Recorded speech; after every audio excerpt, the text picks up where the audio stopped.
Lucknow post. ऐसा कहा जा रहा है कि किसान जो आंदोलन कर रहे हैं वो विपक्ष के बहकावे में आकर कर रहे हैं। क्या ऐसा सही है कहना? बिल्कुल नहीं, ये किसानों की बेइज्जती है। हम लोग भी कहीं ना कहीं किसान परिवार से ताल्लुक रखते हैं।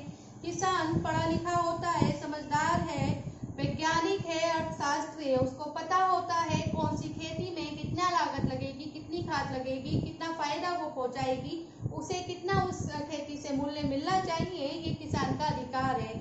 आज की नई पीढ़ी में भी पढ़े लिखे लोग खेती में लगे हुए हैं। उनको पता है कि खेती के क्या कानून है, खेती में क्या लागत लगती है, कितनी मेहनत लगती है, और उन्हें उस मेहनत का अगर वो सही दाम चाहते हैं तो ये जायज मांग है।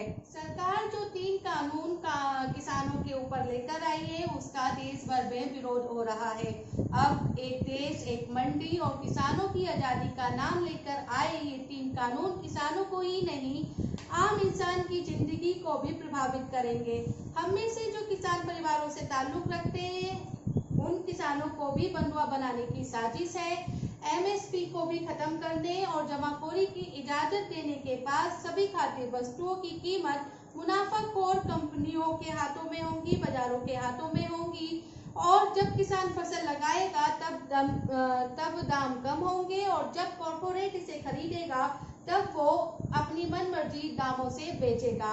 उसका मन करेगा तो वो दाम बढ़ाएगा, उसका मन करेगा तो वो दाम घटाएगा। जैसे आलू प्याज बाजार में लगेगा तो बिग बाजार या स्पेंसर, वी मार्ट जैसी बड़ी बड़ी कंपनियां किसानों से उससे कम दामों पे खरीद लेंगी, और जब वो अपने पास स्टोर कर लेंगी फिर उसको सीजन आने पर या कोई भी त्योहार शादी आने पर उसको अपने मनमाने ढंग से बेचेंगी। ऐसे में इसकी मार हमारी रसोइयों पे भी बढ़ेगी, हमारे खाने पीने की वस्तुओं पर भी बढ़ेगी, महंगाई बढ़ेगी।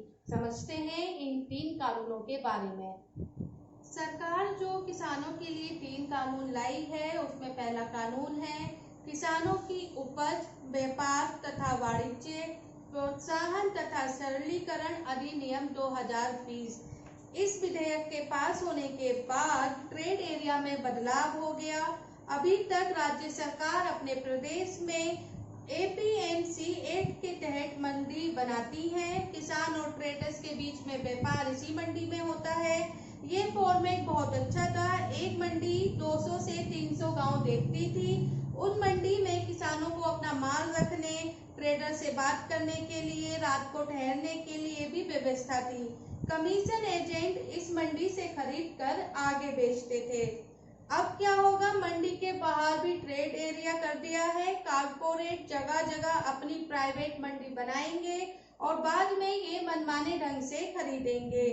आजादी से पहले भी किसानों को देश के इधर उधर राज्यों में अपना माल बेचने की पूरी तरह से आजादी थी।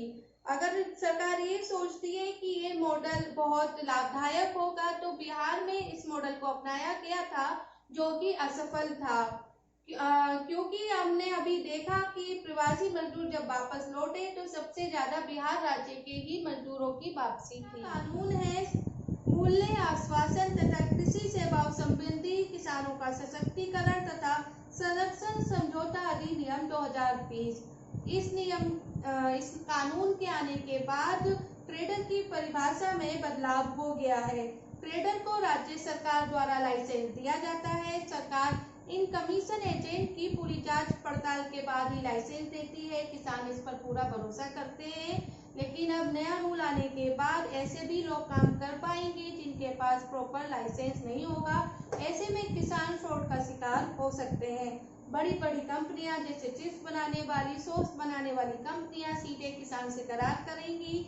वे अपना खाद और बीज किसान को देंगी और किसान को उन्हीं के अनुसार अपनी फसल उगाने पड़ेगी। खरीद के समय अगर फसल में कोई कमी दिखाई देती है या कंपनियां संतुष्ट नहीं होती हैं तो वो ऐसे में उनको रिजेक्ट भी कर सकती है और किसानों को कोई इसका मूल्य भी नहीं देगी। ऐसे में सरकार ने कोर्ट जाने का विकल्प भी किसानों से छीन लिया है। अब किसान एसडीएम के यहाँ शिकायत करेंगे। आम किसान जो थाने में नहीं जाता, थाने जाने में डरता है, ऐसे में किसान विवाद की स्थिति होने पर एसडीएम के यहाँ जाएगा और कंपनी का कोर्ट टाई लगाए प्रतिनिधि वहां पर मौजूद होगा। ऐसे में किसान के साथ क्या न्याय होगा, क्या नहीं होगा, ये समझने वाली बात है। तीसरा कानून है आवश्यक वस्तु संशोधन विधेयक 2020। इसका सीधा फायदा कॉर्पोरेट को होगा। अब कोई भी अपने गोदाम में कितना भी अनाज रख सकता है। अनाज रखने की अब कोई तय सीमा नहीं होगी। कुछ लोग देश में दलहन और तिलहन के मूल्य का नियंत्रण भी रखेंगे, जिसकी जबरदस्त मार उपभोक्ता पर पड़ेगी। किसानों के ये जो कानून आए हैं, इनको जानने और समझने की कोशिश करनी चाहिए। हम किसानों के साथ हैं, क्योंकि इसका असर हमारी भी रसोई पे पड़ेगा। खाने का सामान महंगा होगा, महंगाई भी बढ़ेगी। ऐसे में हमें किसानों का साथ देना चाहिए और समझना चाहिए कि किसान विरोध कर रहे हैं तो क्यों कर रहे हैं। धन्यवाद।